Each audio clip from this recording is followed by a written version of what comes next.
हां, okay. Thank you. धन्यवाद sir. अ, खरं तर ही संधी मला मिळाली हे मला खूपच चांगलं वाटतंय. कारण मिरजमध्ये बसून लातूरच्या लोकांशी गप्पा मारायला मिळणं, हे खूपच छान आहे. तर आज आपण सुधाकरराव कुलकर्णी स्मृती प्रतिष्ठान आणि मराठी विज्ञान परिषद यांनी आयोजित केलेल्या करोना प्रसार व प्रतिबंध ह्या विषयावर मी बोलणार आहे. अ, तर सर्वात आधी मी अ, कुलकर्णी सरांचे आणि मुकुंद भिसे सरांचे आभार मानते. कारण त्यांच्यामुळे मला ही संधी मिळाली आणि कोरोनाबद्दलची माहिती आपण लोकांपर्यंत पोहोचवू शकतो.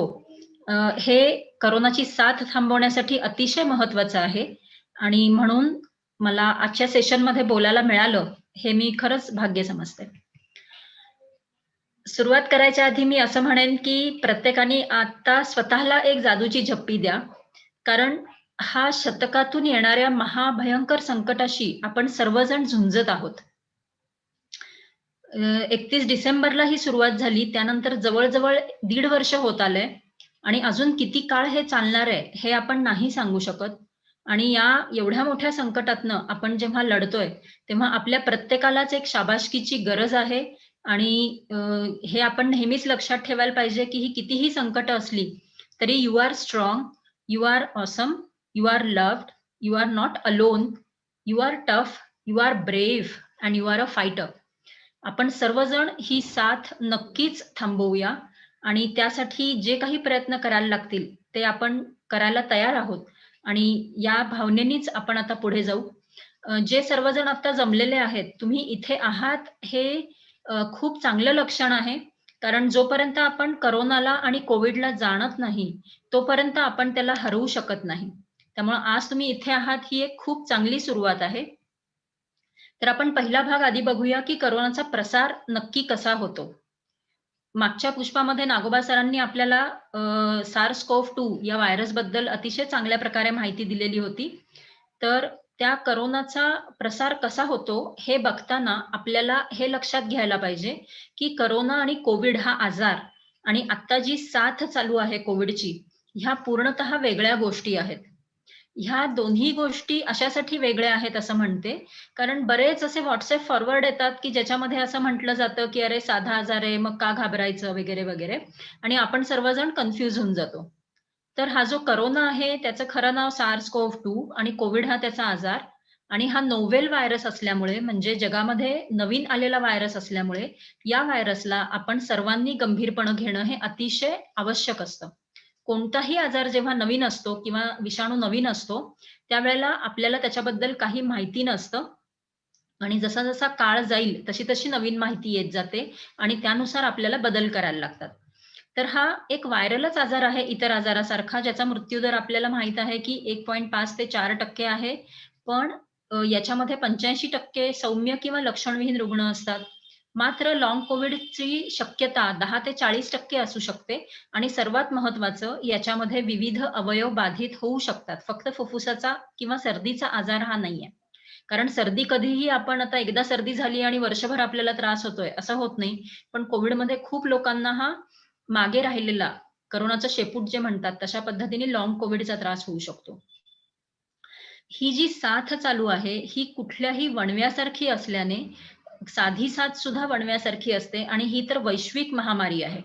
म्हणजे अख्ख्या जगातले सर्व देश याच्याशी लढत आहेत आणि अशी परिस्थिती आहे, की आपण कुठलाही देश एकमेकांना मदत करण्याच्या परिस्थितीमध्ये नाही. त्यामुळे प्रत्येकाला आपली लढाई स्वतःच लढायला लागणार आहे. आणि ह्याच्यामध्ये भूमितीय वाढ होऊ शकते, ज्याचा अंदाज मानवी मेंदू करू शकत नाही.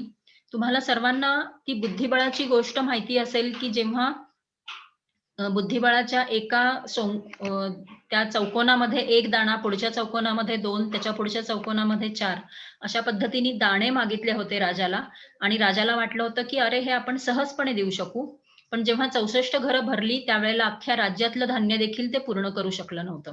तर अशा पद्धतीने ही वाढ साथीमध्ये होत असते आणि त्यामुळं सरकार वारंवार साथ थांबवण्यासाठी कडक धोरणं अवलंबतं.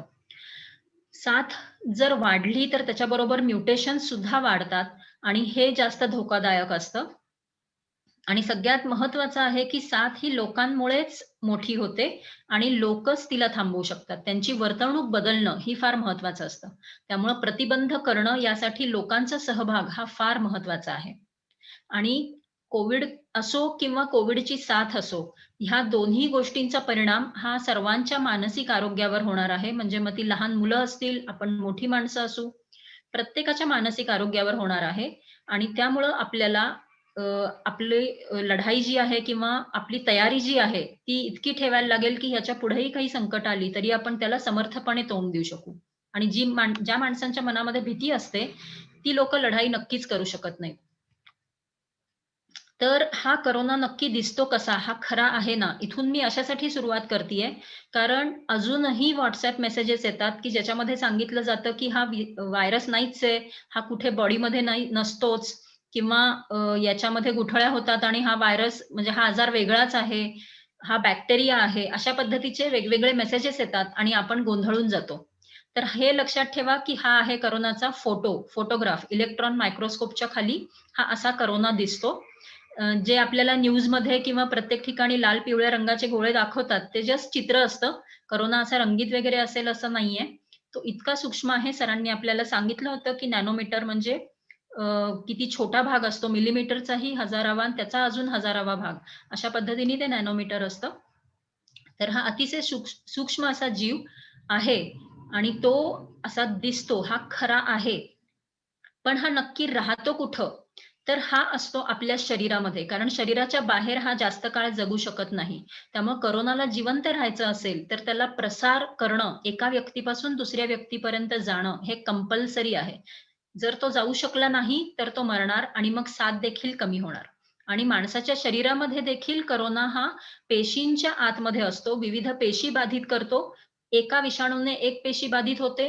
त्या पेशीमध्ये त्याचे साधारण हजारभर तरी त्याचे नवीन कॉपीज तयार होतात आणि त्यानंतर त्या पेशीमधनं बाहेर येतात आणि पुढच्या 1000 पेशी बाधित करतात. मग अशा पद्धतीने कल्पना करा, की काही काळामध्येच, काही तासांच्या अंतरामध्ये एका पेशीला बाधित करणाऱ्या विषाणूपासून हजारो, लाखो विषाणूच्या कॉपीज तयार होतात आणि आजारी व्यक्ती आपल्या शरीरामध्ये असे लाखो विषाणू त्यांच्या शरीरामध्ये ते असतात आणि ते त्याच्या शरीरापासून बाहेर जाण्याचा प्रयत्न करत असतात. मग अशा वेळेला जेव्हा आपल्याला ह्या कोरोनाला आणि साथीला थांबवायचंय, त्यावेळेला आपल्याला ह्या शरीराच्या आतमधील कोरोनाला देखील बाहेर पडण्यापासून रोखायला लागेल. तर हा कोरोना शरीरामध्ये राहतो. शरीरामध्ये शिरतो कसा हे जर आपण लक्षात ठेवलं, तर आपल्याला स्वतःला सुरक्षित कसं करायचं, हे आपण अतिशय चांगल्या प्रकारे करू शकू. तर हे चित्र अतिशय छान आहे, ज्याच्यामध्ये आपल्या लक्षात येतंय, की कोरोनाला आपल्या शरीरात शिरायचं असेल, तर फक्त 3 मार्ग आहेत. महत्वाचा आहे नाक, त्यानंतर तोंड आणि त्यानंतर काही प्रमाणामध्ये डोळे.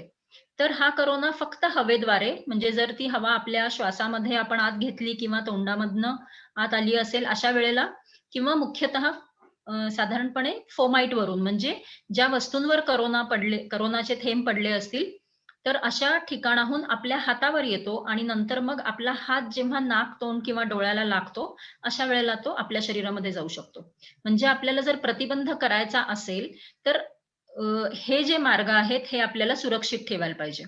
पूर्वीच्या काळी किल्ले असायचे आणि किल्ल्यांमध्ये मोठा दिंडी दरवाजा असायचा, मोठा महाद्वार असायचं. तर तिथून शत्रू किंवा हत्तींनी प्रवेश करू नये म्हणून त्याला काटे लावलेले मोठे अंकुचीदार असे टोक असायचे किंवा तो खूप असा मोठा आणि दणकट असायचा जेणेकरून तो तोडला जाऊ नये.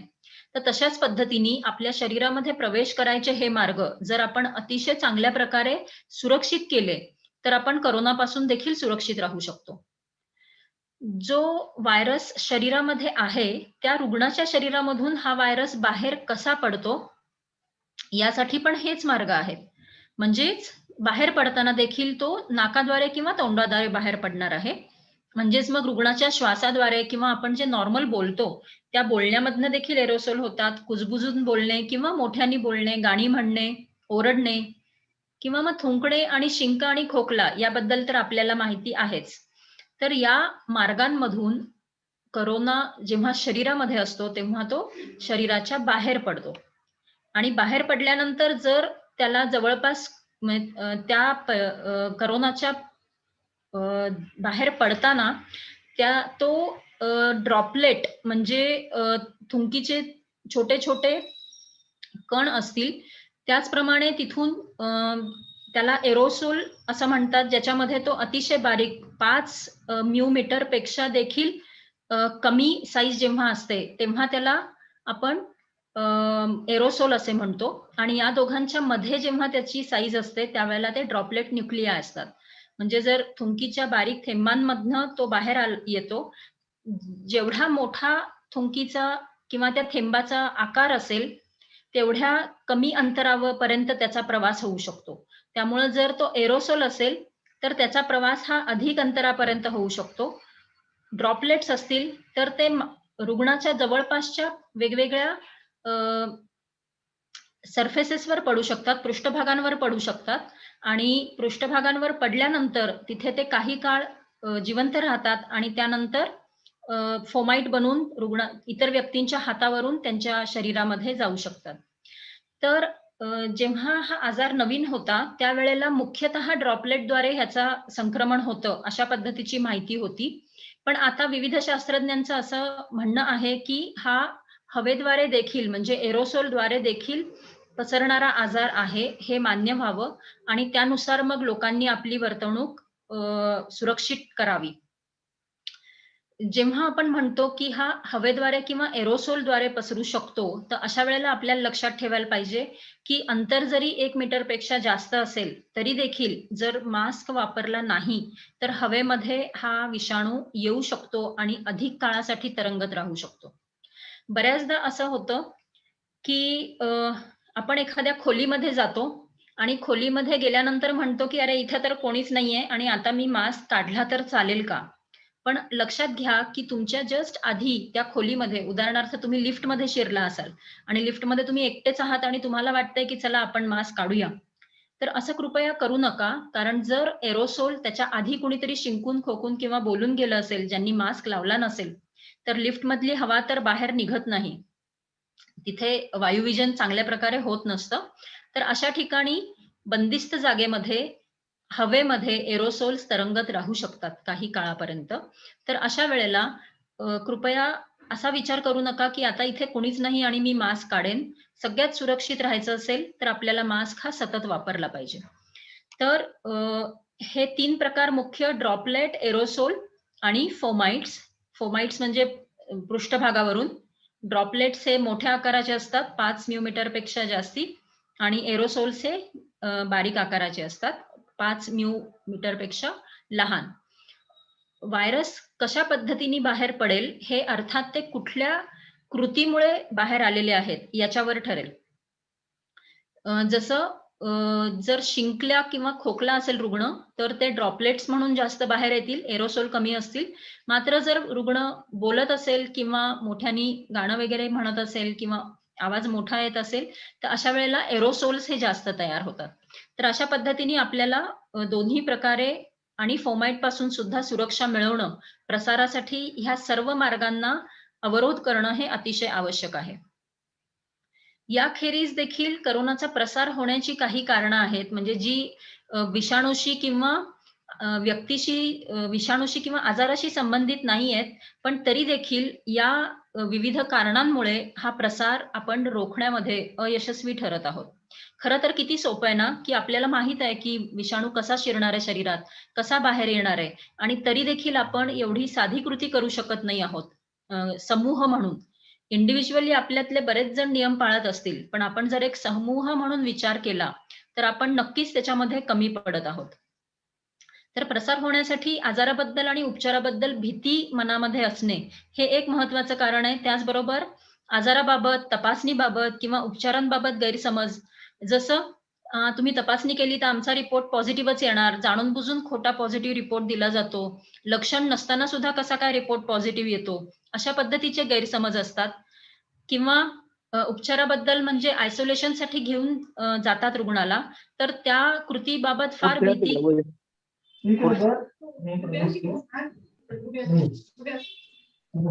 त्या कृतीबाबत देखील बरीचशी भीती आहे.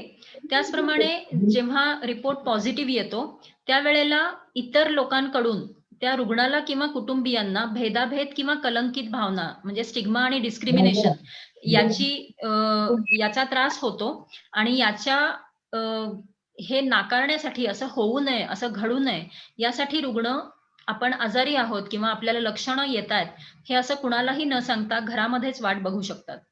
त्याचबरोबर विविध नियम आणि उपचार याबद्दल त्यांना जर अविश्वास असेल, तर अशा वेळेला ते उपचार टाळतात आणि सगळ्यात महत्त्वाचं आपल्या सगळ्यांमध्ये एकजूट नसल्यामुळं, आपण सर्वजण एकसारख्या कृती करत नसल्यामुळे कोरोनाचा प्रसार हा अ, जास्त प्रमाणामध्ये झालेला आहे. तर आपल्याला या सर्व बाबी आपण कमी केल्या, तर लोक नियम पाळण्याची शक्यता वाढेल आणि त्यामुळं मग उपचार आणि कोरोनाचा प्रसार थांबवणं आपल्याला शक्य होईल. तर कोरोनाचा प्रसार नक्की कसा होतो, तर हे तुम्ही या चित्रावरनं तुमच्या लक्षात येईल. आर नॉट हा शब्द तुम्ही ऐकलेला असेल. याचा अर्थ असा आहे, की एका बाधित व्यक्तीकडून पुढील किती नवीन रुग्ण तयार होतात. जेव्हा हा वुहानचा व्हायरस होता, त्यावेळेला आर नॉट हे 2 ते 3 च्या दरम्यान होतं. आणि हे चित्र त्या पद्धतीचं आहे, की एका रुग्णापासून 2 किंवा 3 नवे रुग्ण तयार होतात. तर तुमच्या असं लक्षात येईल, की फक्त काही काळामध्ये एका रुग्णापासून जवळपास 100 रुग्ण हे किती पटापट तयार होत आहेत. तर हा कोरोनाचा प्रसार असा होत असल्यामुळे कोरोनाला साथीचं रूप आलेलं आहे. आणि हे जर आपल्याला थांबवायचं असेल, तर ही जी संसर्गाची साखळी आहे, एका व्यक्तीपासून दुसऱ्या व्यक्तीपर्यंत जाणारी, ती आपल्याला ब्रेक करायला लागेल. ब्रेक द चेन हे जे आपल्या सरकारने आत्ताच आपल्याला एक घोषवाक्य दिलंय, ब्रेक द चेन. तर हे आपल्याला करायला लागणार आणि ब्रेक द चेन करण्यासाठी फक्त आय आणि यू म्हणजे तुम्ही आणि आम्ही असे आपण प्रत्येक जण यासाठी प्रयत्न करू शकतो. कारण हे खूप मोठं आहे असं नाही. फक्त आपल्याला तयारी पाहिजे, की आपल्याला कोरोनाचा प्रतिबंध करायचा आहे का? आणि जेव्हा मी म्हणते, की हे काम तुम्ही आणि मी असं आपण इंडिव्हिज्युअल लेव्हलला देखील करू शकतो. तर हे मी अशासाठी म्हणते, की इथे ह्या चित्रामध्ये आता बघा तुम्ही, की मागच्या चित्रामध्ये कुणीच काही प्रयत्न करत नव्हतं आणि एका व्यक्तीपासून 100 भर व्यक्ती इतक्या आरामात होऊ शकत होत्या रुग्ण. पण आता केवळ 4 लोकांनी नियम पाळलेले आहेत किंवा त्यांनी काही ना काहीतरी अशी कृती केली आहे, की ज्याच्यामुळे त्यांना इन्फेक्शन झालं नाही किंवा झालं तर ते जास्त लोकांपर्यंत पोहोचलं नाही. तर अशा कृती जेव्हा आपण करतो, आपण प्रत्येकजण जेव्हा आजार टाळतो, संसर्ग टाळतो किंवा जर आपण आजारी पडलो आणि आपण आपल्यापासून आजार पुढे जाऊ देत नाही, अशा वेळेला आपण साथ थांबवण्यामध्ये खूप मोठा हातभार लावत असतो. प्रत्येक थांबवलेली केस, प्रत्येक थांबवलेला जीव हा साथ थांबवण्यामध्ये हा अतिशय महत्वाचा आहे. तर यासाठी हे स्विस चीज मॉडेल हे चित्र आपण नेहमी लक्षात ठेवायला पाहिजे. याच्यावरून काय लक्षात येतं, की कुठलाही एक उपाय प्रतिबंधासाठी हा फारसा उपयोगी ठरू शकत नाही. कारण तो या स्विस चीजच्या स्लाइस सारखा आहे. तुम्ही जर हे चित्र बघितलं तर प्रत्येक स्लाइसमध्ये काही ना काहीतरी असं छिद्र आहे आणि त्यामुळं व्हायरस हा त्या छिद्रांमधून पुढे-पुढे येऊ शकतो. मात्र जर आपण एकापेक्षा अधिक चीज स्लाइस ज्याच्यामध्ये असं संपूर्णपणे प्रोटेक्शन नाहीये, त्या एकासमोर एक ठेवल्या, तर अशा वेळेला व्हायरस हा कितीही त्याच्यामध्ये लूप होल्स असतील, तरी देखील व्हायरस हा पुढे येऊ शकत नाही. तो थांबवला जातो. बरेच WhatsApp फॉरवर्ड असं म्हणतात, की एवढा नॅनोमीटरवाला व्हायरस आहे आणि साधा मास्क वापरून कसा बरा तो वाचू शकेल, आपण त्याला कसं बरं सुरक्षित करू शकू. तर लक्षात घ्या, की कोणतीही एक पद्धत ही संपूर्णपणे सुरक्षा देणारी नाहीये. म्हणूनच आपल्याला एकापेक्षा जास्त पद्धती वापरायच्या आहेत. जसं चिलखत घालताना फक्त एकच म्हणजे जी जागा जास्त जपायची असते, जसं तुम्हाला आठवत असेल, की आपण बघितलं टीव्हीजमध्ये, सीरियलमध्ये, की शिरस्त्राण घालायच्या आधी एक जाळीचा असा बारीक पडदा डोक्यावर घातला जातो, जेणेकरून मान पण सुरक्षित होईल आणि त्याच्यावर शिरस्त्राण घातलं जातं. तर अशा पद्धतीने आपण physical distance, ventilation, mask, hand hygiene, surface cleaning या आपल्या लेव्हलच्या, पर्सनल लेव्हलच्या गोष्टी, त्याचबरोबर फास्ट आणि sensitive testing, tracing, quarantine isolation, government measures आणि महत्वाचं म्हणजे लस, ह्या गोष्टी ज्या सरकार आपल्याला देणार, तर ह्या सर्व गोष्टींचा वापर केला, की आपण विषाणूपासून सुरक्षित राहू शकतो. तर सर्वात आधी मी मास्क बद्दल बोलेन, कारण मास्क हे अतिशय महत्त्वाचं साधन आहे. तुम्हाला जर सुरुवातीच्या स्लाइड्स लक्षात असतील, तर तुम्हाला आठवत असेल, की विषाणू बाहेर येण्याचा मार्ग आणि विषाणू आपल्या शरीरामध्ये जाण्याचा मार्ग. म्हणजे तुम्ही रुग्ण असलात किंवा तुम्ही ससेप्टेबल असलात, तुम्हाला आजार होऊ शकत असेल, तर दोन्ही प्रकारे मास्क तुम्हाला सुरक्षित ठेवतो. आपण बघितलंय, की वेगवेगळ्या प्रकारचे मास्क वापरले जातात. बरेच जण रुमाल बांधतात किंवा एखादा फेट्यासारखं असं काही किंवा उपरणं ते तोंडासमोर बांधतात. तर असं जर वापरणार असाल, तर त्यावेळेला लक्षात घ्या, की त्याची सुरक्षा ही कमी असते आणि याचा पुनर्वापर होऊ शकतो हा फायदा आहे. पण जेव्हा तुम्ही ते काढता आणि परत घालता, तेव्हा त्याची आतली आणि बाहेरची बाजू ही लक्षात येणं अवघड जातं आणि अशा वेळेला चुकून आपण संसर्ग आपल्या नाकाजवळ नेऊ शकतो. त्याचप्रमाणे बऱ्याच स्त्रिया अशा आहेत, की त्या फक्त असा पदर धरतात किंवा ओढणी अशी जवळ घेतात. तर ते अतिशय पातळ कापड असल्यामुळे त्याचा काहीही फायदा होणार नाही. कापडी मास्क हा पुन्हा पुनर्वापर करण्यासारखा आहे. फक्त तो स्वच्छ धुवून, व्यवस्थित वाळवून पुन्हा वापरायला पाहिजे. लक्षात घ्या, की हा कमीत कमी 3 स्तराचा पाहिजे. एका स्तराचा असेल तर त्याचा फायदा होत नाही आणि हा आपण वापरू शकत असल्यामुळं, प्रत्येकाला परवडण्यासारखा असल्यामुळे हा आपण उपयुक्त आहे असं आपण समजू शकतो. त्यानंतरचा सर्जिकल मास्क येतो, जो साधारण निळसर रंगाचा असतो. लक्षात घ्या, तो लावताना एक एक नाकाची पट्टी असते लोखंडी, ती वरच्या बाजूला यायला पाहिजे आणि तुम्ही जर मास्क बघितला, तर एक बाजू थोडीशी डार्क असते, एक बाजू अशी पांढरट असते. जी पांढरट बाजू आहे, ती तुमच्या तोंडाकडे पाहिजे आणि नाकाची पट्टी ही वर नाकाला पाहिजे. अशा पद्धतीने तुम्ही मास्क लावला, की तो आपण व्यवस्थित फिट करून वापरू शकतो. हा देखील स्वस्त आहे. ह्याची सुरक्षा कापडी मास्कपेक्षा अधिक आहे, कारण हा 3 स्तरीय असतो. त्याचप्रमाणे याच्या हा आपण एकदाच वापरू शकत असल्यामुळे ह्याच्यामुळे वैद्यकीय कचरा होतो आणि ह्याला नाकाची पट्टी असल्यामुळे कापडी मास्कपेक्षा हा अधिक चांगल्या प्रकारे आपल्या चेहऱ्याला फिट बसू शकतो. त्यानंतरचा N95 मास्क आहे, जो मुख्यतः वैद्यकीय कर्मचारी वापरतात किंवा ज्या लोकांना अधिक धोका आहे, त्या व्यक्तींनी देखील हा मास्क वापरण्यास काहीच हरकत नाही. कारण सध्या जे व्हेरियंट नवीन येत आहेत, ते अतिशय संसर्गक्षम आहेत. मघाशी मी तुम्हाला एक चित्र दाखवलं, ज्याच्यामध्ये मी सांगितलं, की सुरुवातीचा R0 हा 2 ते 3 होता आणि आता जो डेल्टा व्हेरियंट आहे, त्या डेल्टा व्हेरियंटचा R0 हा 6 ते 8 झालेला आहे. म्हणजे जवळ-जवळ दुप्पट ते तिप्पट झालेला आहे. तर अशा वेळेला जर तुम्हाला खूप धोका असेल किंवा तुमचं काम असं असेल, की ज्याच्यामध्ये धोका आहे, अशा वेळेला तुम्ही देखील N95 मास्क वापरू शकता. मात्र काळजी घ्या, की तो टाकताना व्यवस्थित टाकला गेला पाहिजे. हा थोडासा महाग पण आहे, मात्र त्याची सुरक्षा अधिक आहे आणि त्यामुळं हा मास्क हा 3 ते 4 वेळा वापरला जाऊ शकतो आणि तुम्ही एकाच वेळेला 4 ते 5 मास्क वापरायला सुरुवात करायची. पहिला मास्क वापरायचा आणि कागदी पिशवीमध्ये तो तुम्ही मग काढून ठेवू शकता. तो काढताना व्यवस्थित काढायचा आहे. त्यानंतर हाताची स्वच्छताही योग्य प्रकारे करायची आहे.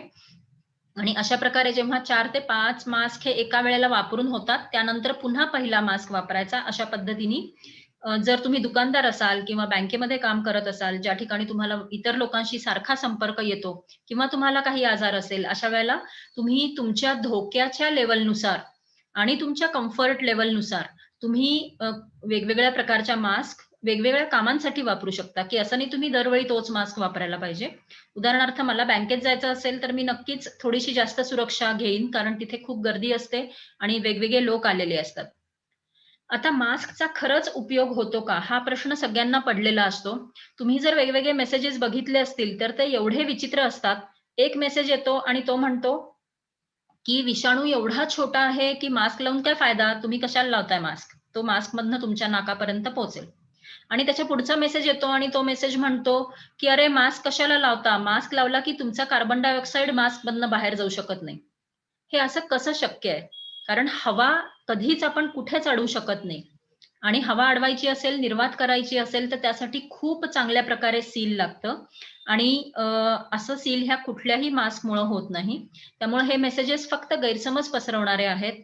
मास्कचा वापर होतो का? हे तुम्ही या फोटोमध्ये बघू शकता, की जर रुग्णांनी आणि व्यक्तींनी दोघांनी पण मास्क नाही वापरला, स्वस्थ म्हणजे निरोगी व्यक्तींनी, तर 90% शक्यता आहे, की संसर्ग होईल. निरोगी व्यक्तीने वापरला तर ती 30% होते लगेच. ज्याला म्हणजे रुग्ण आहे, त्या व्यक्तीने मास्क वापरला तर विषाणू बाहेरच पडू शकत नाही, त्यामुळे हवा शुद्ध राहते आणि 5% शक्यता राहते. जर दोघांनी पण वापरला तर अशा वेळेला जवळ-जवळ 1% पर्यंत खाली येते, 1.5% पर्यंत. आणि त्याचबरोबर जर आपण अंतर देखील राखलं, दोघांनी मास्क वापरला आणि अंतर देखील राखलं, तर अशा वेळेला ती शक्यता 0% पर्यंतही खाली येऊ शकते. म्हणजे लक्षात घ्या, की आपल्याला प्रतिबंध करायचा आहे म्हणजे आपलं आयुष्य थांबवायची गरज नाहीये. आपण विविध कृती करताना फक्त जोखीम किती आहे हे बघायचं आणि त्या जोखमीला आपण कसं कमी करू शकतो याचे मार्ग जर आपण शोधले, तर आपण सुरक्षितपणे आपलं आयुष्य जगू शकतो. तर मास्क बद्दल काय फायदे आहेत ते मी सांगते, कारण सगळे WhatsApp फॉरवर्ड तुम्हाला तोटे काय आहेत ते सांगत बसतील. ते अर्थातच खरे आहेत असं मी म्हणत नाही. मास्कचे फायदे सर्वात महत्त्वाचा असा आहे, की संसर्ग होण्याची शक्यता अतिशय कमी होते. मगाशी तुम्ही बघितलंत. कारण आपण आपल्या शरीरामध्ये विषाणूला शिरण्यालाच बंदी करत आहोत. आपण नाक आणि तोंड जर पूर्णपणे व्यवस्थित झाकून ठेवलं, जेव्हा कधी आपण घराच्या बाहेर आहोत किंवा धोकादायक परिस्थितीमध्ये आहोत, तर अशा वेळेला संसर्ग होण्याची शक्यता अतिशय कमी होते. गंभीर आजार होण्याची शक्यता कमी होते. हे कसं होतं? तर लक्षात घ्या, की समजा तुम्ही मास्क लावला नसता आणि एका परिस्थितीमध्ये तुमच्या शरीरामध्ये 100 विषाणू शिरले असते. तर अशा वेळेला ते 100 विषाणू त्यांचं काम चालू करणार. थोड्या वेळात त्या 100 विषाणूंपासून लगेच 100,000 विषाणू तयार होतील. पण तोच जर तुम्ही मास्क लावलेला असेल, चांगल्या प्रतीचा लावला असेल, व्यवस्थित लावला असेल, तर त्याच ठिकाणी तुमच्या शरीरामध्ये 100 विषाणू शिरण्याऐवजी 20 विषाणू शिरतील किंवा 10 विषाणू शिरतील. बाकीचे विषाणू हे अडवले जातील. तर अशा वेळेला, कारण लक्षात घ्या, विषाणू हा एक-एकटा फिरत नसतो, तो थेंबामध्ये असतो आणि तो थेंब मास्कवर नक्कीच अडू शकतो. तर अशा वेळेला आपल्या शरीरामध्ये सुरुवात जर 20 विषाणूंनी झाली, तर आपली इम्युनिटी त्या 20 विषाणूला किंवा त्यापासून तयार होणाऱ्या 20,000 विषाणूंना चांगल्या प्रकारे हँडल करू शकते आणि आपला आजार मग गंभीर होत नाही. त्याचप्रमाणे इम्युनिटीवर जोर पडला नाही, की मग ती इम्युनिटी अनियंत्रित होण्याची शक्यता देखील कमी होते. तुमचा आजार सौम्य लक्षणाचा किंवा असिम्प्टोमॅटिक म्हणजे लक्षणविहीन देखील राहू शकतो. त्यामुळे मास्कचा फायदा हा असा आहे. त्याचप्रमाणे अगदी महत्वाचं काम जे आहे मास्कचं, ते म्हणजे जर मला चुकून संसर्ग झाला असेल, तर ते मला माहीत नाही. पण मी नेहमीसारखी माझ्या नेहमीच्या ठिकाणी असणार, वागणं माझं असणार. पण मला ताप किंवा खोकला यायच्या 2 दिवस आधीच माझ्यापासून व्हायरस बाहेर जायला सुरुवात होते. मला त्याची कल्पना येणं शक्यच नाहीये.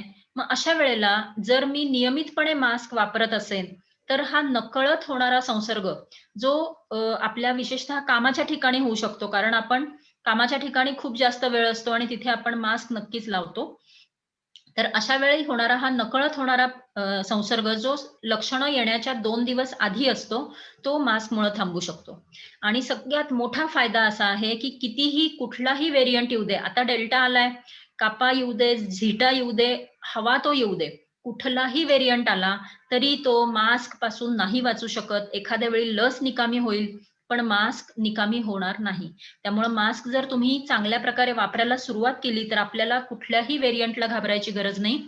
एवढेच नियम आपल्याला पाळायचे आहेत, की चेहऱ्याला फिट असावा तो मास्क, म्हणजे आजूबाजूनी हवा डायरेक्ट नाही जायला पाहिजे. जी हवा जाईल ती मास्कच्या मधूनच जायला पाहिजे.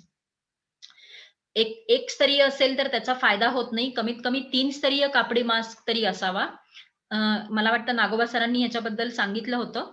आणि डबल मास्क वापरणे हे सध्याच्या व्हेरियंटच्या काळामध्ये फार महत्वाचं आहे. तर त्यासाठी तुम्हाला सर्जिकल मास्क हा आतल्या बाजूला आणि त्याच्या वर कापडी मास्क, जेणेकरून सर्जिकल मास्कच्या बाजूनी जी हवा जात असते ती कापडी मास्कमुळे बंद होते. तर अशा पद्धतीने डबल मास्क वापरायचा आहे. N95 ला डबल मास्क नाही वापरलात तरी देखील चालतं. तर हे मास्क बाबत आपण लक्षात ठेवा आणि मास्कचा व्यवस्थित वापर सुरू करा. लक्षात घ्या, जर मास्क मधनं नाक बाहेर आलं असेल तर त्याचा अर्थ मास्क लावलेला नाही. म्हणजे नाक बाहेर फक्त तोंडावर मास्क आहे ह्याचा अर्थ तुम्ही पोलिसांना फसवण्यासाठी तसं करत असाल.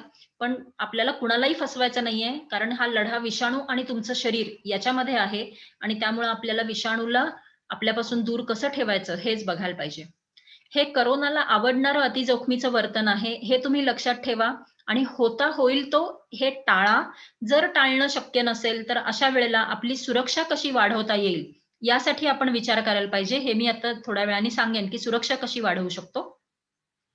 तर अतिजोखमीच्या वर्तनामध्ये गर्दीच्या ठिकाणी जाणे, नेहमी शारीरिक अंतर न राखणे, विविध समारंभ, लग्न असेल, वाढदिवस, पार्ट्या असतील किंवा मीटिंग्ज असतील त्याला हजर राहणे, विविध लोकांना भेटणे, बंदिस्त जिथं वायुवीजन नाहीये, अशा ठिकाणी तुम्ही जाता, भेटी देता किंवा असता किंवा मास्क वारंवार हाताळणे, सरकवणे किंवा न घालणे. घराबाहेर असताना जर तुम्हाला खावं लागत असेल किंवा चहा घ्यावा लागत असेल, तर ते देखील रिस्क आहे. चेहऱ्याला, नाकाला, तोंडाला, डोळ्यांना हात लावण्याची सवय असणे, हातांची नियमित स्वच्छता न राखणे किंवा मग सार्वजनिक स्वच्छतागृहांचा वापर करावा लागत असेल, तर आपल्याला बऱ्याच ठिकाणी हात लावावा लागतो. शेवटी आपण नळाला पण हात लावतो. मग अशा वेळेला आपल्याला लक्षात ठेवायला पाहिजे, की ही सर्व या सर्व कृती ज्या आहेत त्या जोखमीच्या आहेत आणि अशा वेळेला काळजी घ्यायची किंवा त्यानंतर आपल्याला हातांची स्वच्छता करायची, अशी कुठली ना कुठली कृती करणं हे आवश्यक आहे. तर कोरोनापासून सुरक्षित राहण्यासाठी आपल्याला कोरोनाचे दुश्मन माहिती पाहिजेत, जे आपले दोस्त होऊ शकतात. तर कोरोनाला जर आपल्याला दूर ठेवायचं आहे, तर साबण आणि पाणी, कारण हा एन्व्हलप्ड व्हायरस आहे आणि साबणामुळे त्याचा एन्व्हलप नष्ट होतं आणि तो लगेच अ, मरतो. त्याचप्रमाणे अल्कोहोल असलेले सॅनिटायझर्स, क्लोरीनचं म्हणजे आपण ब्लिचिंग पावडरचं जर आपल्या घरी त्याचं द्रावण तयार केलं, तर ते देखील आपण पृष्ठभाग स्वच्छ करण्यासाठी वापरू शकतो. सगळ्यात महत्त्वाचा वेळ, मला वाटतं नागोबा सरांनी एक स्लाईड दाखवली होती, की प्रत्येक पृष्ठभागावर किती काळ राहतो. तर जर पृष्ठभाग हा पोरस असेल, त्याला सच्छिद्र असेल, कपडासारखं असं सच्छिद्र काही असेल, तर त्या ठिकाणी व्हायरस हा कमी काळ टिकतो. पण प्लास्टिक सारखं असं स्मूथ असेल, असं गुळगुळीत असेल, तर अशा ठिकाणी व्हायरस हा जास्त काळ असतो. एवढं आपण साधं लक्षात ठेवू शकतो. आणि स्टरिलियम सारखे जे काही प्रॉडक्ट्स आहेत, अशा प्रॉडक्ट्सनी आपण कोरोनापासून सुरक्षित राहू शकतो. तर हात स्वच्छ करण्यासाठी असेही काही फॉरवर्ड येतात, की अल्कोहोल बेस्ड सॅनिटायझर वापरू नका, साबण आणि पाणी वापरणंच योग्य आहे वगैरे. पण आपल्या आयुष्यामध्ये बऱ्याच वेळेला आपण बाहेर असतो आणि अशा ठिकाणी आपल्याला प्रत्येक ठिकाणी साबण आणि पाणी मिळू शकत नाही. मग अशा वेळेला सॅनिटायझरची छोटी बाटली ही आपल्या खिशामध्ये असणं हे अतिशय आवश्यक आहे. कारण जिथं कुठं आपल्याला शंका येईल किंवा आपला कुठे हात स्पर्श झाला, तर अशा वेळेला किंवा समजा असं होतं, की मला आता डोळ्याजवळ काहीतरी हे होतंय आणि मला टच करायचंय, स्पर्श करायचाय. तर त्याच्या जस्ट आधी जर मी माझे हात स्वच्छ करून घेतले सॅनिटायझरनी, तर मग मी सुरक्षितपणे माझ्या चेहऱ्याला हात लावू शकते. त्यामुळे ह्या छोट्या-छोट्या सवयी जर आपण लावून घेतल्या, तर कोरोनाचा प्रतिबंध करणं हे शक्य आहे. बऱ्याच जणांचं असं वाक्य असतं, की ते म्हणतात, की "अरे, आम्ही इतकी काळजी घेतली, पण तरी देखील आम्हाला कसा काय संसर्ग झाला?" तर याच्यामध्ये बऱ्याचदा असं होतं, की मघाशी मी तुम्हाला सांगितलं, की कोरोनाचा संसर्ग हा मुख्यतः 2 मार्गे होऊ शकतो. एक आहे हवेद्वारे आणि दुसरा आहे हातावरून, म्हणजे फोमाईटवरून. तर आपल्याला जी काळजी घ्यायची असते, ती हवेद्वारे संसर्ग होऊ नये याची पण घ्यायची आहे आणि हातावरून संसर्ग होऊ नये याची पण घ्यायची आहे. कुठल्याही एका प्रकारची काळजी ही कमी झाली, की मग त्या ठिकाणाहून आपल्याला संसर्ग होऊ शकतो. तुम्ही लोकांना विचारा, की "बाबा तुम्ही कशी काळजी घेता?" तर बरेच जण म्हणतात, समजा मी विचारलं, की "मास्क लावता का?" "हां, हां. सॅनिटायझर वगैरे व्यवस्थित वापरतो." जेव्हा हा कोरोना एअरबॉर्न आहे असं शास्त्रज्ञ म्हणतात, तर अशा वेळेला फोमाईटवरनं स्प्रेड हा थोडासा बॅकफुटला जातो. तो मुख्य स्प्रेड होत नाही. मुख्य प्रसार हा आपल्याला हवेद्वारे होणार आहे आणि आपल्याला हवेद्वारे होणाऱ्या प्रसारापासून सर्वात जास्त सुरक्षा आवश्यक आहे. कारण जो कोरोना हातावरून येणार आहे, फोमाईटवरून येणार आहे, पृष्ठभागावरून येणार आहे. फक्त मी एक सवय लावली, की मी माझे हात माझ्या चेहऱ्याजवळ नेणारच नाही. या एका सवयीमुळं आपण तो सगळा धोका कमी करून टाकू शकतो. नकळत स्पर्श होईल अर्थातच आणि त्यासाठीच आपण पृष्ठभाग स्वच्छ करतो. पण सहसा ही एक सवय आपल्याला अतिशय सुरक्षित ठेवू शकते. तर आपल्याला फोकस जे करायचं आहे ते हवेद्वारे पसरणाऱ्या कोरोनावर करायचं आहे. पण त्याचबरोबर हातांची स्वच्छता ही तेवढीच महत्त्वाची आहे. कारण आपण कितीही ठरवलं, की आपण हात चेहऱ्याला लावायचे नाहीत, तरी मी काही लोकं बघितलेत जे मास्कच्या आतमध्ये बोट घालून त्यांना काहीतरी खाजवत होतं, तर ते त्यांनी हे केलं. तर अशा नकळत आपल्याकडनं अशा चुका होऊ शकतात. त्यामुळे हात वारंवार स्वच्छ करणं आणि ह्या ज्या स्टेप्स आहेत, ह्या स्टेप्स तुम्हाला हात साबण आणि पाण्याने धुताना देखील जे कमीत कमी 20 सेकंद धुवायला पाहिजे. यासाठी करायला म्हणजे एवढा वेळ हात धुणं आवश्यक आहे. तुम्ही करून बघा. आपल्या सर्वांचा हात धुण्याची वेळ ही अतिशय कमी झालेली आहे. कारण आता जेव्हा कोरोना नवीन होता, तेव्हा सगळेजण अगदी काळजीपूर्वक हात धुत होते. पण आता सर्वांनी ती वेळ कमी, कमी, कमी करत आणलेली आहे. तर लक्ष द्या आणि कमीत कमी 20 सेकंद हात धुतले गेले पाहिजेत आणि 20 सेकंद हा फार मोठा वेळ असतो. तर सुरुवातीला हातांची समोरची बाजू, मागची बाजू, बोटांच्या मधली बाजू, त्यानंतर अंगठा आणि बोटांची समोरची जागा आणि मनगटे. तर अशा पद्धतीने आपण दोन्ही हातांचे हे सर्व पृष्ठभाग हे व्यवस्थित घासून घर्षणाने धुवायचे आहेत. आणि ह्याच सगळ्या कृती, हे सगळे पृष्ठभाग जेव्हा पण तुम्ही सॅनिटायझर वापरता त्यावेळेला सॅनिटायझर अशा क्वांटिटीमध्ये घ्यायचं की हे सगळे सरफेसेस चांगल्या प्रकारे त्याला सॅनिटायझर लावलं जाईल आणि ते आपोआप उडून जाईल. तर करोना विरुद्ध आपल्याला सुरक्षित राहण्यासाठी आपल्याकडे कोणकोणती शस्त्रे आहेत? तर आपल्याला या गोष्टींचा भरपूर वापर करायचा आहे. सगळ्यात पहिल्यांदा मी सांगितलं मास्क, त्यानंतर वायू विजन, कारण हवेद्वारे जर पसरणार असेल तर फक्त आणि फक्त आपण जर हवा शुद्ध ठेवली, घरामधली किंवा कुठल्याही खोलीमधली हवा, दारं खिडक्या उघडल्या आणि हवा इकडून तिकडे जाऊ दिली, आपण क्रॉस व्हेंटिलेशन जे म्हणतो, तसं जर झालं तर आपल्याला घरामध्ये किंवा कुठल्याही जागेमध्ये होणारा धोका हा आपण अतिशय कमी करू शकतो. ज्यांना शक्य असेल ते लोक एक्झॉस्ट फॅनचा वापर करू शकतात आणि काहीच शक्य नसेल तर अशा वेळेला एखादा स्टँडिंग फॅन किंवा छोटा फॅन खिडकीतून बाहेरच्या बाजूला हवा टाकणारा ठेवायचा, जेणेकरून तो खोलीतली हवा बाहेर घेऊन जाऊ शकेल. तर असे छोटे उपाय आपण नक्कीच करू शकतो. साबण आणि पाणी देखील वापरायचंय, सॅनिटायझर वापरायचंय. मी आता जेव्हा तुम्हाला हे उपाय सांगते त्यावेळेला तुमच्या डोक्यामध्ये असं यायला पाहिजे की आता मास्क वापरला तर हवेद्वारे आपण सुरक्षित राहतोय, वायू विजन हवेद्वारे सुरक्षित राहतोय, साबण पाणी आपण हातावरून येणाऱ्या करोनापासून सुरक्षित राहतोय. मग असं तुम्हीच ठरवू शकता की कुठला मार्ग आपल्याला हवेद्वारे आणि हातावरून येणाऱ्या करोनावरून सुरक्षित ठेवणार आहे. क्लोरीनयुक्त द्रावणे पृष्ठभाग स्वच्छ करण्यासाठी अल्कोहोल स्प्रे आणि फेस शील्ड किंवा गॉगल्स, ज्या लोकांना खूप लोकांशी भेटावं लागतं किंवा वैद्यकीय क्षेत्रामध्ये जिथे रुग्ण जास्त असतात, तर अशा वेळेला फेस शील्ड किंवा गॉगल्सचा वापर हा आपल्याला सुरक्षित ठेवतो, कारण ते ड्रॉपलेट आपल्यापर्यंत पोहोचू देत नाही, जरी ते लोक जवळ आले तरी. कारण भारतामध्ये अंतर राखणं हे अतिशय अवघड काम आहे. आणि युव्ही किरणांचा एक उपाय आहे, पण ते डोळ्यांसाठी त्रासदायक असल्यामुळे त्याचा हा वापर थोडासा रिस्ट्रिक्टेड राहिलेला आहे.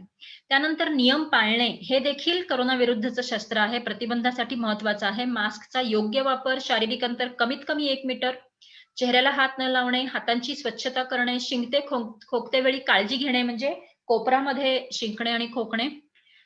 जागृतता म्हणजे सजगता ठेवायला पाहिजे. सतत आपल्याला हे माहिती पाहिजे की आता मी जिथे आहे तिथं कशा-कशाचा धोका आहे.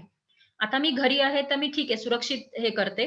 पण जेव्हा मी समजा बँकेत जाईन तर तिथे मला कुठल्या-कुठल्या प्रकारचा धोका होऊ शकतो. तर ही सजगता आपल्याला असेल तर आपण त्या पद्धतीने योग्य उपाय वापरू शकतो आणि शक्यतो घराबाहेर पडणे हे कमीत कमी ठेवणे.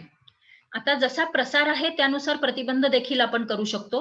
जर आपल्याला फोमाइट बद्दल सुरक्षा पाहिजे असेल तर हातांची स्वच्छता आणि सॅनिटायझर, ड्रॉपलेट जे जवळच्या अंतरावर पडतात कारण त्यांचा साईज मोठा असतो, त्यामुळे आपण अंतर ठेवणे, आय प्रोटेक्शन किंवा स्क्रीन लावणे, त्यानंतर मास्क वापरणे आणि शक्य असल्यास बंदिस्त जागेऐवजी बाहेर भेटणे. त्याचप्रमाणे आपल्याला जर एरोसोल पासून, म्हणजे जे बारीक हवेत तरंगत राहणारे कण आहेत, तर त्याच्यापासून आपल्याला सुरक्षा हवी असेल तर आपण मास्कचा वापर करू शकतो, अंतर ठेवू शकतो, बाहेर भेटू शकतो. त्याचप्रमाणे बंद खोलीमधलं व्हेंटिलेशन म्हणजे वायू विजन हे सुधारू शकतो, जे अतिशय महत्वाचं आहे. फक्त तासामध्ये कमीत कमी 6 ते 8 वेळा खोलीमधली हवा जर बाहेर जात असेल तर अशा वेळेला आपण सुरक्षित राहू शकतो. डायल्युशन म्हणतो आपण त्याला, म्हणजे हवेतला व्हायरस कमी करून टाकायचा. त्यानंतर ह्या 3 सीज आपल्याला लक्षात ठेवायच्या आहेत आणि शक्यतो टाळायच्या आहेत. पहिला आहे क्राउडेड प्लेसेस, दुसरा आहे क्लोज कॉन्टॅक्ट आणि तिसरा आहे कन्फाइन्ड आणि एन्क्लोज्ड प्लेसेस. म्हणजे उदाहरणार्थ मला जर मंदिरात जायचं असेल तर मी आता समजा कुठल्या मंदिराचा मी विचार केला तर काही मंदिर हवेशीर असतात, काही खूप बंदिस्त असतात. तर अशा वेळेला मी आतल्या गर्भगृहात न जाता जिथं क्राउडेड असू शकतं, क्लोज कॉन्टॅक्ट असू शकतो आणि एन्क्लोज्ड प्लेस असते ती न जाता मी बाहेर उभं राहून बाहेरून देवाचं जर दर्शन घेतलं तर मी सुरक्षित राहू शकते. किंवा वाडीसारखी मंदिरं असतील जिथं हे पूर्ण मोकळ्याच हवेमध्ये आहे, तशा वेळेला ह्या 3 सी पासून म्हणजे मी क्लोज कॉन्टॅक्ट तिथं थोडाफार टाळू शकेन त्यांनी जर नियम पाळले तर, आणि क्राउडेड असू शकेल पण ती बंदिस्त जागा नाही, म्हणजे मग तो धोका कमी झाला. मग अशा पद्धतीने आपण धोका समजून घ्यायचा, प्रत्येक ठिकाणी आपल्याला हवेतला धोका आहे का हातावरून इन्फेक्शनचा धोका आहे हे समजून घ्यायचं आणि स्वतःही नियम पाळायचे आणि इतरांनाही पाळायला लावायचे, म्हणजे आपण सर्वजण सुरक्षित होतो. त्याचप्रमाणे सुरक्षा वाढवण्यासाठी तुम्ही या 3 गोष्टी लक्षात ठेवू शकता. एक आहे लोकेशन, म्हणजे तुम्ही नक्की कुठे आहात. दुसरं आहे प्रॉक्सिमिटी, लोकांपासून अंतर किती आहे. आणि तिसरं आहे टाइम, म्हणजे वेळ. मघाशी आपण करोनाचा शत्रू म्हणून वेळ बघितलं होतं. इथं वेळ आपल्याला मित्रासारखा वापरायचा आहे. म्हणजे आपण म्हणतो की साधारण 15 मिनिटाचा जर कॉन्टॅक्ट आला, तर त्यावेळेला आपल्याला इन्फेक्शनचे चान्सेस हे वाढलेले असतात. त्यामुळे जर मला काही काम करायचंय किंवा आता हॉटेलमध्ये गेलीये मी, मला काहीतरी पॅक घेऊन यायचंय, तर पूर्ण वेळ वाट आतमध्ये बघण्याऐवजी मी पटकन आत जाईन, ऑर्डर देईन, बाहेर येऊन मोकळ्या हवेमध्ये, लोकेशन बाहेर मोकळ्या हवेमध्ये थांबून वाट बघेन. पुन्हा आत जाईन, 5 मिनिटामध्ये पेमेंट करेन आणि पुन्हा बाहेर येईन. अर्थातच यावेळेला मी मास्क लावलेला असेल. तर अशा पद्धतीने आपण लोकेशन किंवा आता हॉटेल निवडताना ज्या ठिकाणी मला बाहेर बसून जेवता येईल, अशा ठिकाणचं हॉटेल मी निवडेन, जेणेकरून तिथं माझी सुरक्षा वाढलेली असेल. तर आपल्याला भविष्यामध्ये ह्या अशा पद्धतीने जगायला लागणार आहे, की जिथं आपण लोकेशन, प्रॉक्सिमिटी, म्हणजे समजा मित्र भेटणार असतील, तर एकाच वेळेला 10 मित्रांनी भेटण्याऐवजी 2 किंवा 3 मित्रच जर भेटले, तर अशा वेळेला अंतर राखून बसू शकतात, मास्क लावून बोलू शकतात आणि वेळ देखील कमी ठेवू शकतात, जेणेकरून आपण सर्व सुरक्षित राहू शकतो. तर 3 गोष्टी लक्षात ठेवा: लोकेशन, प्रॉक्सिमिटी आणि टाइम. जेवढं आउटडोअर, जेवढं अंतर जास्ती आणि जेवढा वेळ कमी, तेवढी आपली सुरक्षा वाढलेली असते. मास्कच्या बाबतीमध्ये या वेळेला चुकून देखील मास्क काढायचा नाही आपल्याला, कारण जर काढला तर त्यावेळेला एरोसोल जनरेट होतच असतात आणि जवळपास कुणी असेल तर संसर्ग होईल. बोलताना मास्क काढायचा नाही. आपण इतर कुणासोबतही असू तर मास्क काढायचा नाही शक्यतो. तुम्ही बंद खोलीमध्ये असाल तर मास्क काढायचा नाही. कारमध्ये असताना मास्क काढायचा नाही. फोटो वगैरेसाठी सध्याच्या काळामध्ये मास्क काढणं म्हणजे मला हे फार धोकादायक कृती वाटते, कारण तेव्हा आपण सगळेजण जवळ आलेलो असतो. एसी रूम, बस, कोच, एसी असेल त्या ठिकाणी तुम्ही मास्क काढायचा नाही. आणि मुख्य म्हणजे लक्षण जर आलं तर अशा वेळेला मास्कचा वापर हा करायलाच पाहिजे, जेणेकरून तुमचे मित्र आणि तुमचे कुटुंबीय हे सुरक्षित राहू शकतात. सगळ्यांना एक सवय आहे की सगळेजण मास्क नाका-तोंडावर न लावता थोड्या वेळासाठी का होईना, काही काम असेल कशासाठी पण तो असा खाली ओढून हनवटीवर लावलेला असतो. तर ही अतिशय धोकादायक कृती आहे. कारण समजा मी आता बाहेर गेलेली आहे, बँकेमधनं बाहेर आले आणि मला वाटलं की हा चला आता मास्क मी काढेन आणि मी मास्क असा खाली घेतला. पण मी जेव्हा बँकेमध्ये होते त्यावेळेला शक्यता आहे की माझ्या अंगावर, माझ्या मास्कवर, तोंडावर, गळ्यावर व्हायरस आलेला असेल आणि अशा वेळेला मास्क खाली घेऊन मी जेव्हा पुन्हा वर घेते, त्यावेळेला गळ्यावरचा व्हायरस मी उचलून स्वतःच्या नाकाजवळ नेत असते. त्यामुळे ही जी कृती आहे मास्क वर खाली करायची, ही अतिशय धोकादायक आहे आणि ही जर आपण टाळली तर आपण प्रतिबंध स्वतःसाठी चांगल्या प्रकारे करू शकू. कोविड तरी देखील आपल्याला झाला तर आपण घाबरायचं नाहीये, दुर्लक्ष करायचं नाहीये, औषधं चुकवायची नाहीये, टाळाटाळ करायची नाहीये, लोकांचा विचार करायचा नाहीये, मनाने उपचाराचे प्रयोग करायचे नाहीयेत आणि धोक्याची लक्षणं दिसली तर मात्र वेळ देखील घालवायचा नाहीये. मघाशी मी तुम्हाला कारणं सांगितली होती की लोकांच्या मनातले गैरसमज आणि भीती. तर या सर्व गोष्टींमुळं अशा प्रकारच्या चुका घडतात लोकांकडनं. तर या आपण टाळायच्या, म्हणजे मग आपण स्वतः, आपलं कुटुंबीय सर्व सुरक्षित राहू शकतो. तर आपण जर शत्रू म्हणतो करोनाला आणि करोना आपल्या शरीरामध्ये राहणार आहे, आपल्या पेशींमध्ये राहणार आहे, तर जेव्हा कधी करोना माझ्या शरीरामध्ये शिरेल, लवकरात लवकर मला समजणं फार आवश्यक आहे. आपल्या घरामध्ये चोर शिरले तर आपण असं म्हणत नाही की ठीक आहे, आपल्या खोलीमध्ये येईल तेव्हा आपण त्या चोरावर काहीतरी ऍक्शन घेऊया. जिथे कुठे आवाज आपल्याला येत असेल त्या ठिकाणी जाऊन आपण शोध घेतो.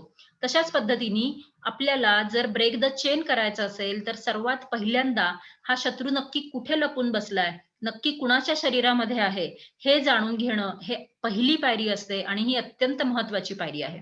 जर आपण शत्रूला शोधलंच नाही तर आपण प्रतिबंध करू शकत नाही.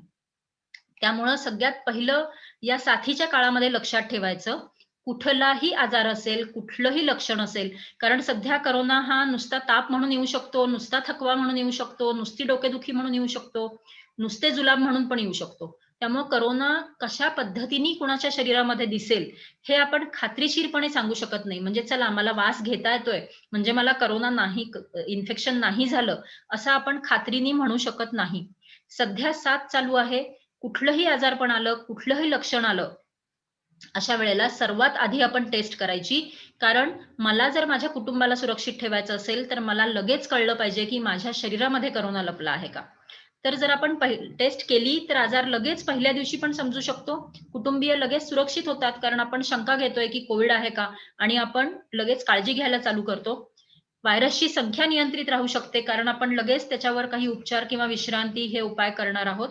इम्युनिटी ओव्हर रिएक्शन मध्ये जाण्याची शक्यता देखील कमी होते, कारण आपण दुर्लक्ष करत नाही आहोत.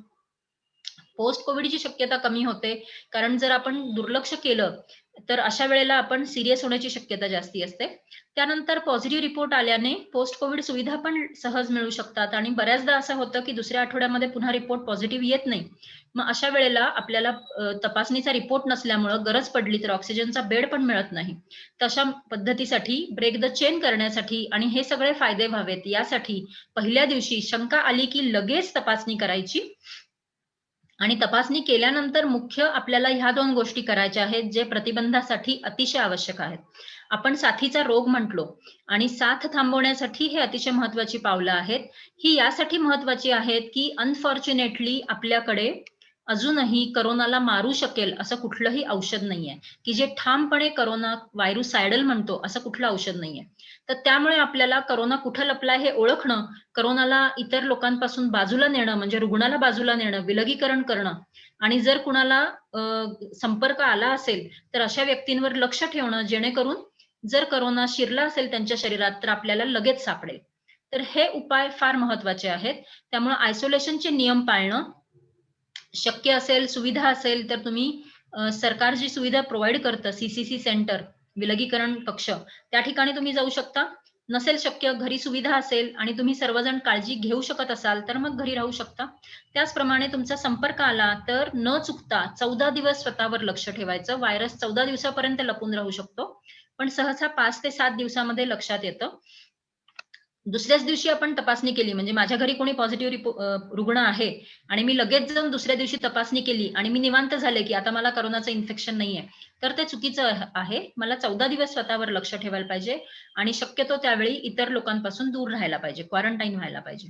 तर टेस्ट करणे, आयसोलेशन करणे आणि क्वारंटाईन करणे हे अतिशय महत्वाच्या स्टेप्स आहेत. काही चांगल्या सवयी आपण लावून घेऊया, ज्याच्यामुळे प्रतिबंधाला मदत होते. म्हणजे चेहऱ्याला हात न लावणे, घराच्या बाहेरून आल्यानंतर अंघोळ, हातपाय, तोंड धुणे, बाहेर नेलेले सामान इतर वस्तूंपेक्षा वेगळे ठेवणे आणि बाहेरचं काही सामान आलं असेल, तर त्याला 1-2 दिवस, 3 दिवस बाजूला ठेवणे, जेणेकरून त्याच्यावरचा व्हायरस मरेल. तुम्हाला गडबड आहे, ते उघडायचं आहे, तशा वेळेला मास्क लावून तुम्ही ते कापू शकता, उघडू शकता.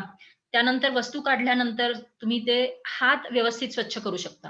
त्यामुळे प्रत्येक गोष्ट करायची असेल, तर आपण जर सुरक्षेचे मार्ग शोधले, तर आपण करू शकतो.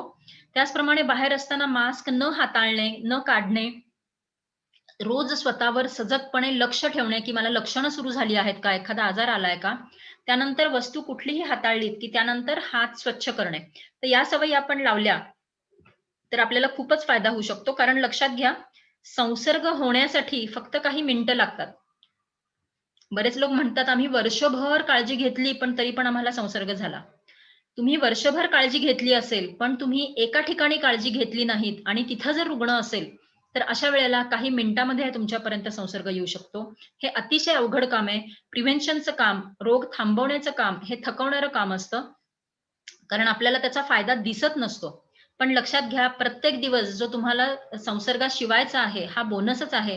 आणि मघाशी आपण चित्र बघितलंत, की प्रत्येकाने जर प्रयत्न केला, तर मला सुरक्षित ठेवलं, तर मी भविष्यातल्या हजारो केसेस थांबवू शकते. हे जर आपण नेहमी लक्षात ठेवलं, तर आपल्याला ही प्रतिबंधाची कामं करायला छान वाटेल आणि स्वतःचा अभिमान पण वाटेल. आता घरच्यांची सुरक्षा कशी वाढवायची? प्रसार जर एका घरामध्ये एक रुग्ण झाला, तर तो इतर घरातले कुटुंबीय सुरक्षित राहावेत, यासाठी आपण काय करू शकतो? हा प्रतिबंध कसा करू शकतो? सध्या कुठलाही आजार करोनामुळे असेल असं समजून तपासणीचा रिपोर्ट येईपर्यंत वाट बघायची नाही. त्याच्या आधीच आपण मास्क लावायचा आणि आपण आधीच कुटुंबियांपासून थोडंसं अंतर राखायचं. नंतर रिपोर्ट निगेटिव्ह आला तर काहीच हरकत नाही. पण समजा रिपोर्ट पॉझिटिव्ह आला, तर लक्षात घ्या, की लक्षण सुरू व्हायच्या आधीचे 2 दिवस, जेव्हा तुम्हाला काहीच कल्पना नसते आणि लक्षण सुरू झाल्यानंतरचे 2 दिवस, ह्या काळामध्ये शरीरामध्ये व्हायरसचं प्रमाण हे अतिशय जास्ती असतं आणि त्यामुळे होणारा संसर्ग पण होण्याची शक्यता खूप जास्ती असते. त्यामुळे आपल्याला लक्षण सुरू झाल्या मास्क लावायचा आणि घरच्यांपासून अंतर राखायचं. आजारी व्यक्तीने घरातला वावर कमी करायचा, इतरांसोबत जेवण करायचं नाही, वेगळ्या खोलीमध्ये राहायचं आणि ज्या व्यक्तीला जोखीम सगळ्यात कमी असेल कुटुंबामध्ये, त्या व्यक्तीने त्यांची काळजी घ्यायची. काळजी घेणाऱ्या व्यक्तींनी पण मास्क लावायचा, हातांची नीट स्वच्छता राखायची आणि कोरोना सदृश लक्षण जर आढळलं, तर नक्की आणि वेळेवर तपासणी करून घ्यायची आणि पल्स ऑक्सिमीटर आणि 6 मिनिट वॉक टेस्ट यांच्या मदतीने स्वतःवर लक्ष ठेवायचं. गंभीरपणा सुरू झाला की लगेच दवाखान्यामध्ये जायचं. तर हे घरच्यांची सुरक्षा वाढवण्यासाठीचे उपाय आहेत. लक्षात घ्या, की तुम्ही जेव्हा घराच्या बाहेर असता, तेव्हा तुम्ही मास्क वापरता, तुम्ही जास्त लक्षपूर्वक काळजी घेता स्वतःची. पण जेव्हा आपण आपल्या घरी असतो, कुणा नातेवाईकासोबत असतो, जेव्हा मित्रांसोबत असतो, त्यावेळेला आपली काळजी ही सर्वात कमी असते. त्याचप्रमाणे जेव्हा आपण ऑफिसमध्ये असतो, तेव्हा सगळेच ओळखीचे लोकं असतात.